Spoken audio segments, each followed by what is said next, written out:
During the pandemic, Democrats increased the value of the CTC and expanded access to more low-income families. The result was one of the most effective anti-poverty programs ever. A record 3 million children lifted out of poverty, child poverty slashed in nearly half within the space of a year. But congressional Republicans continue to insist on what they call work requirements for the CTC and other critical programs. I call these unworkable requirements. This is an old trick of using a maze of red tape to deny families the help they need while not actually promoting employment. Now, Mr. Datta-Gupta, you're the director of the Center for Law and Social Policy and an expert on poverty.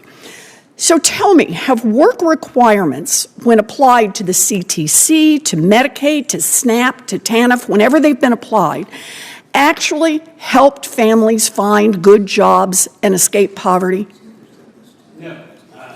No. Data show that the CTC refundability doesn't stop parents from working. I just want to remind folks it's completely different than the old pre-TANF AFDC program. It does not phase out dollar for dollar at some point. You do not have less access to health coverage after a year as you did then. So look, the main effect here of work requirements is to make it harder for people to access benefits. We tried this in Arkansas with Medicaid under the Trump administration, and there was no impact on employment, but they did kick 1 in 4 adults off of health coverage, even though 95% were either already working or qualified for an exemption. So say that again.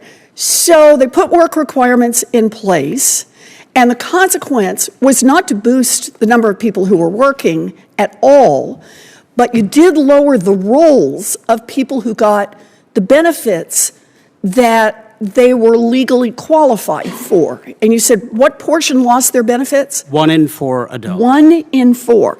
So all of this red tape has not helped people find work, but it has cost millions of people the help that they need, and wasted the time of millions more. And it's not just families that get buried under this mountain of paperwork. The government actually has to administer it, and that's not free.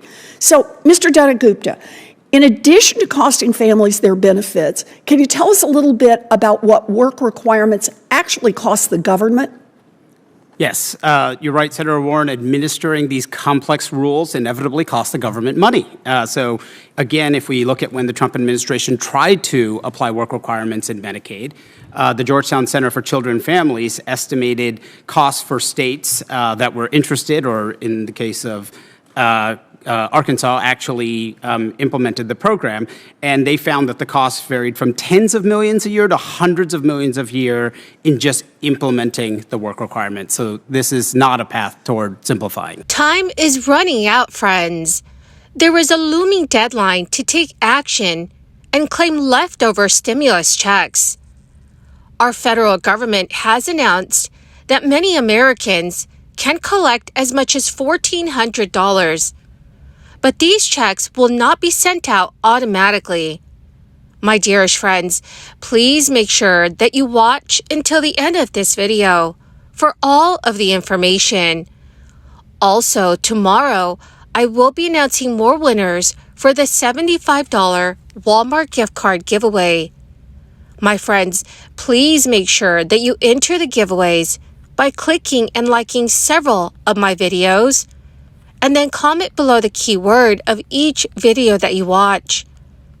The more videos that you watch and then comment on, friends, the greater your chances of winning these giveaways. Between April 2020 and December 2021, Congress approved the issuing of 3 stimulus checks totaling $931 billion in aid to all eligible individuals and families during the crisis. Most people making below $75,000 a year or married couples who earned $150,000 or less qualified for the relief payments. Although the IRS has issued all third stimulus payments and all plus-up payments as of December 31st, 2021, those who missed out on a $1,400 check or received less than the full amount may still be able to get a check by claiming a 2021 recovery rebate credit. As CNBC reported, a Treasury Department report in September 2022 revealed that nearly 645,000 Americans had not received a third stimulus payment. While many people have since received the stimulus payment, if you did not file taxes for 2020 and missed out on the first and second stimulus checks worth $1,200 and $600, you can claim a recovery rebate credit by making sure you file your 2020 income tax return. Authorized through the American Rescue Plan Act, the third stimulus payment worth $1,400 was made available to all eligible individuals and their dependents. Couples who filed jointly were to receive $2,800. According to the Internal Revenue Service, those who are missing stimulus payments can still view the total of all three payments online. According to the IRS, individuals and families who added dependents or had changes in their income between 2020 and 2021 may be able to receive $1,400 or a partial payment by claiming the recovery rebate credit for the 2021 tax year. This includes parents of a child born in 2021 who claimed a child as a dependent on their 2021 income tax return. So friends, please make sure to take action and claim any available stimulus cash.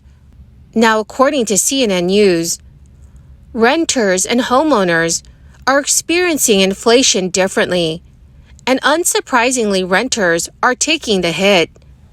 New data from Bank of America found that while the majority of homeowners' monthly payments have not risen, the cost of renting has surged. Rent inflation jumped from around 2% year-over-year increase in 2021 to 8.8% year-over-year in March 2023. Meanwhile, the majority of U.S. homeowners with outstanding mortgage balances have fixed interest rates that were locked in at ultra-low levels. This is prior to the slew of recent interest rate hikes from the Federal Reserve. Higher inflation and interest rate hikes have caused mortgage rates to climb from an average rate for a 30-year fixed mortgage of 2.65% in January 2021. Analysts say those homeowner households are not yet feeling the direct impact from rising rates. Only the handful of total homeowners who received a mortgage after early 2020 or those with floating mortgage rates are feeling pinched. Secondly, even if a typical mortgage payment is higher than a typical monthly rent payment, because renters' income tends to be less than homeowners, more renters put a larger share of their income towards rent than homeowners put towards their mortgage payments. So that is leading renters to pull back on their discretionary spending more than homeowners. Right now, more renters are becoming cost-burdened, which means households are paying more than 30% of their income towards housing, generally considered to be a financially sound share. The disparity tends to be greater at lower income brackets, with the difference between owners and renters less notable for the highest income group, those earning over $125,000 a year. However, looking ahead, this wedge between the spending of renters and homeowners may narrow. Dear friends, has rent in your city gone up drastically? Please let me know in the comment section below. Well, my magnificent and most marvelous friends, that is the end of my daily stimulus update video for this morning. My dearest friends, in a video tomorrow, I will be announcing several winners for the Walmart gift card giveaway. If you'd like to enter these weekly giveaways, friends, please make sure that you click and like several of my videos and then comment below the keyword of each video that you watch.